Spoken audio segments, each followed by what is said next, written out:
தேவியர் மூவரும் கொலுவிருக்க புன்னகை முகமாய் அமர்ந்திருக்க மூவரும் ஒன்றாய் சேர்ந்திருக்க மூகாம்பிகையை கண்டதம்மா.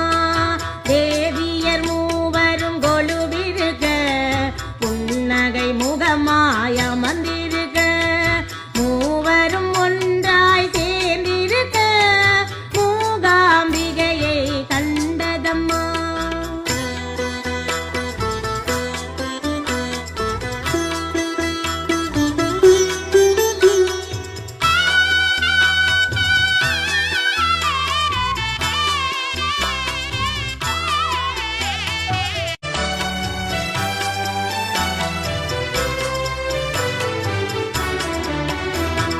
தேவியர் மூவரும் கொலுவிருக்க புன்னகை முகமாய் அமர்ந்திருக்க